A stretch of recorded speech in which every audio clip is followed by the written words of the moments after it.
اب آپ کو بتائیں کہ پاکستان اور قطر کی ثالثی کا مثبت اثر۔ امریکہ اور ایران حملے روکنے اور مذاکرات جاری رکھنے پر متفق۔ صدر ٹرمپ نے دعویٰ کیا ہے کہ بات چیت کی درخواست تہران نے کی۔ بولے ایران پر واضح کر دیا ہے کہ جنگ بندی ختم ہو چکی ہے۔ ایک بار پھر دھمکی دی کہ ایران نے مجھے قتل کیا یا پھر کوشش کی تو 1000 سے زائد میزائلز کا رخ ایران کی طرف ہے۔ ایران سے مذاکرات جاری رہیں گے، امریکی صدر کا اعلان۔ سوشل میڈیا پوسٹ میں صدر ڈونلڈ ٹرمپ نے دعویٰ کیا کہ بات چیت کی درخواست تہران نے کی، ہم نے اس سے اتفاق کر لیا، جنگ بندی ختم ہو چکی ہے۔ نیو یارک پوسٹ کو انٹرویو میں امریکی صدر نے دھمکی دیتے ہوئے کہا، اگر ایران مجھے قتل کرنے میں کامیاب ہو گیا تو امریکہ ایران پر اتنی شدید بمباری کرے گا جو اس نے پہلے کبھی نہ دیکھی ہوگی، میں نے پہلے ہی ہدایت جاری کر رکھی ہیں۔ امریکی صدر کا کہنا ہے کہ وہ کافی عرصے سے ایران کی لسٹ میں سر فہرست ہیں۔ امریکی ویب سائٹ ایکزیوس کے مطابق صدر ٹرمپ آبنائے ہرمز کھلوانے اور مکمل جنگ سے بچنے کے خواہش مند ہیں۔ بات چیت کا اگلا دور سوئٹزرلینڈ میں متوقع ہے۔ وال اسٹریٹ جرنل کے مطابق ٹرمپ انتظامیہ جوہری معاہدے تک پہنچنے کے امکانات کے بارے میں تیزی سے مایوس ہوتی جا رہی ہے۔ بانی سے صرف ایک ملاقات حکومت کے ساتھ مذاکرات کی میز کو سجا سکتی ہے۔ سینٹ میں پی ٹی آئی کے پارلیمانی لیڈر بیرسٹر علی ظفر نے بنیادی شرائط بتا دیں۔ اسلام آباد میں سما کے deputy bureau chief Behzad Salimi سے گفتگو میں کہا کہ سیاسی مسائل کا حل مذاکرات کے ذریعے ہی ممکن ہے، لیکن وزیر اعظم کا پیغام پہنچانے والوں کی نیت صاف نظر نہیں آتی۔ حکومت ایک قدم بڑھائے تو ہم 2 قدم آگے بڑھائیں گے، بال اب حکومت کے کورٹ میں ہے۔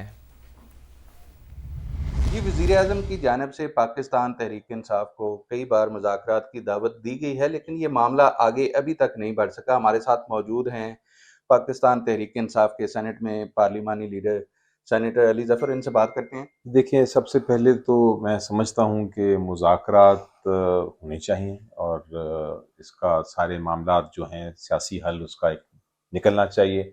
یہ ہماری ایک ذمہ داری ہے ایک سیاستدان کے طور پہ۔ بدقسمتی سے جو وزیر اعظم صاحب کا پیغام ہمارے تک پہنچا رہے ہیں اور جنہوں نے 2-3 بار کی بات تو بڑی خوبصورت ہے کہ آئیں بات کریں، گفتگو کریں، لیکن اس کے پیچھے کوئی نیت بھی نہیں نظر آتی اور اس پہ کوئی عمل درآمد بھی مجھے نہیں نظر آتا۔ حکومت کی بھی یہ ذمہ داری ہے کہ وہ اس قسم کا ماحول بنائیں، ہماری کچھ جائز ڈیمانڈز ہیں وہ ان کو پورا کریں تاکہ ہم آگے بڑھ سکیں۔ ایک قدم وہ بڑھائیں تو پھر ہم بھی 2 قدم بڑھا سکیں گے۔ ہمیں کم از کم جو ملاقات کرنے کا ایک موقع دیں خان صاحب سے۔ یہ پہلا قدم حکومت نے اٹھانا ہے۔ حکومت سے ہمارے جو جائز مطالبات ہیں اور بڑا جینوئن مطالبات ہیں، یہ میرا خیال ہے کہ ball is in the court of the government.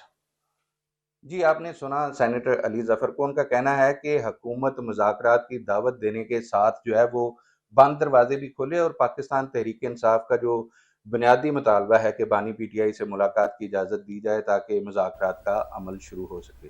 جی آگے بڑھتے ہیں۔ سندھ فوڈ اتھارٹی میں غیر پیشہ ورانہ رویے اور مبینہ مجرمانہ سرگرمیوں کا معاملہ۔ 19 عارضی ملازمین کی خدمات ختم کر دی گئی۔ سندھ فوڈ اتھارٹی نے 19 عارضی ملازمین کی برطرفی کا نوٹیفیکیشن جاری کر دیا۔ حفیظ بلوچ سے مزید معلومات حاصل کریں گے، اپ ڈیٹ کیجیے حفیظ۔ جی بالکل، سندھ فوڈ اتھارٹی نے غیر پیشہ ورانہ رویہ اور مبینہ طور پر مجرمانہ سرگرمیوں پر 19 عارضی ملازمین کی برطرفی کا نوٹیفیکیشن جاری کر دیا ہے۔ اس میں فوڈ سیفٹی افسران، اسسٹنٹس، جونیئر کلرز، انچارجز اور کوآرڈینیٹرز شامل ہیں۔ ان 19 عارضی ملازمین کراچی اور حیدرآباد کے مختلف دفاتر میں تعینات تھے جن کے خلاف کارروائی کی گئی ہے۔ نوٹیفیکیشن میں بتایا گیا ہے کہ غیر پیشہ ورانہ رویہ، اختیارات کے مبینہ غلط استعمال اور مبینہ طور پر مجرمانہ سرگرمیوں کے باعث جو شکایات سامنے آئی ہیں ان کی وجہ سے ان تمام عارضی ملازمین کو ان کی ملازمت سے برطرف کیا گیا ہے۔ حفیظ بلوچ، اپ ڈیٹ کرنے کے لیے آپ کا شکریہ۔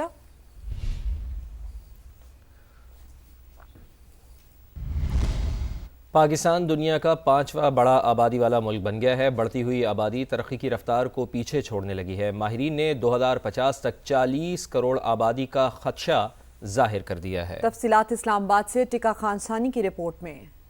کی آبادی میں ہر سال لاکھوں نئے چہروں کا اضافہ، لیکن کیا ان کی تعلیم، روزگار، علاج اور بنیادی سہولتیں بھی اسی رفتار سے بڑھ رہی ہیں؟ 2023 کی مردم شماری کے بعد پاکستان آبادی کے لحاظ سے دنیا کا 5واں بڑا ملک بن چکا۔ سالانہ شرح آبادی میں اضافہ 2.5% ہے، جبکہ زچگی کی اوسطاً شرح 3.6 ہے۔ اس گروتھ کو 1.2 पे आना बहुत ज़रूरी है और फर्टिलिटी रेट को जो है वो बिलो 2 आना बहुत ज़रूरी है। माएँ कमज़ोर हैं, 11,000 माओं की डेथ होती है। ये एक बहुत बड़ा हमारा एक इशू है जिसको हमें हर हाल में कंट्रोल करना है। मुल्क की निस्फ आबादी मयारी सेहत की सहूलतों से महरूम है। 16% अफराद को मुनासिब खुराक मुयस्सर नहीं, जबकि 2.5 करोड़ बच्चे आज भी स्कूल से बाहर हैं। कॉन्ट्रसेप्टिव्स पे जो टैक्स लगा हुआ था वो टैक्स को ज़ीरो कर दिया गया है। इससे कॉन्ट्रसेप्टिव्स जो है वो फ्रीली अवेलेबल होंगे, कम कीमत में अवेलेबल होंगे। हमारे NFC अवार्ड में डिस्ट्रीब्यूशन का जो वेटेज है वो आबादी की बुनियाद पर रखा गया है। अब अगर 82% आबादी की बुनियाद पर है तो कौन सा सूबा है जो अपनी आबादी कम करके अपने पैसे कम करेगा। आबादी बढ़ने की रफ्तार बरकरार रहने पर 2050 तक मुल्क की आबादी तकरीबन 40 करोड़ तक पहुंच सकती है, जिसके बायस 66,000 नए स्कूल, 6,79,000 असातिज़ा, 6.5 करोड़ नई मुलाजमतें और 2 लाख मजीद लेडी हेल्थ वर्कर्स दरकार होंगी। संगीन चैलेंज के पेश नज़र वज़ीर आज़म ने नेशनल पॉपुलेशन काउंसिल भी तश्कील दे दी है, लेकिन देखना ये है कि आबादी का सैलाब रोकने के लिए बात मंसूबों से बढ़कर नतीजा खेज अमली इक़दाम तक पहुँचती है या नहीं। कैमरामैन फैसल खान के साथ टिक्का खान सानी, समा, इस्लामाबाद। दुनिया भर में आज आबादी का दिन मनाया जा रहा है। पाकिस्तान आबादी के लिहाज से 5वां बड़ा मुल्क, लेकिन तरक्की की रफ्तार सुस्त है। 2050 तक पाकिस्तान की आबादी 40 करोड़ तक पहुंचने का तखमीना लगाया गया है। आबादी में तेज़ी से इजाफा अब सिर्फ मर्दमशुमारी का मामला नहीं रहा, बल्कि ये सेहत, माहौल और मईशत के लिए संगीन चैलेंज बनता जा रहा है। इसी के हवाले से देखिए कराची से हामिदुर रहमान की रिपोर्ट। बढ़ती आबादी और कम होते वसाइल सिर्फ मईशत ही नहीं, माहौल और इंसानी सेहत के लिए संगीन खतरा हैं। शहरी मंसूबाबंदी के बगैर फैलाव, ट्रैफिक के बढ़ते दबाव, पानी की किल्लत, सीवरेज निज़ाम और रिहायशी मसाइल का सामना है। बढ़ती आबादी मुल्क को खामोश बहरान की तरफ धकेल रही है। बहुत बड़ा जो है एक थ्रेट है, जहाँ पे रिसोर्सेज की कमी है, जहाँ पे एनवायरमेंटल रिसोर्सेज की कमी है, और जिस रेट पे हमारा ये पॉपुलेशन ग्रो कर रही है वो अनप्रेसिडेंटेड है। पाकिस्तान का खित्ते के उन ममालिक में शुमार होता है जहां बढ़ती आबादी बड़ा चैलेंज है। टायर रीजन में फास्टेस्ट ग्रोइंग नेशन है, जो कि बहुत ही अलार्मिंग है। विद लिमिटेड रिसोर्सेज, डेवलपमेंट हमारी ओवरऑल इज इम्पीडेड उसकी वजह से। माहिरीन के मुताबिक अगर पायदार मंसूबाबंदी, ग्रीन एनर्जी और आबादी में तवाज़ुन के लिए फौरी इक़दामात न किए गए तो आने वाली नस्लों के लिए मुल्क में साफ हवा, महफूज पानी और सेहतमंद जिंदगी ख्वाब बनकर रह जाएगी। कैमरामैन इमरान खान के साथ हामिदुर रहमान, समा, कराची। मुल्तान में तेजी से बढ़ती आबादी सेहत के निज़ाम पर इजाफी बोझ डाल रही है। सरकारी अस्पतालों में मरीजों का गैर मामूली रश रहता है, जबकि डॉक्टर्स की कमी और महदूद वसाइल के बायस शहरियों को मुश्किलात का सामना है।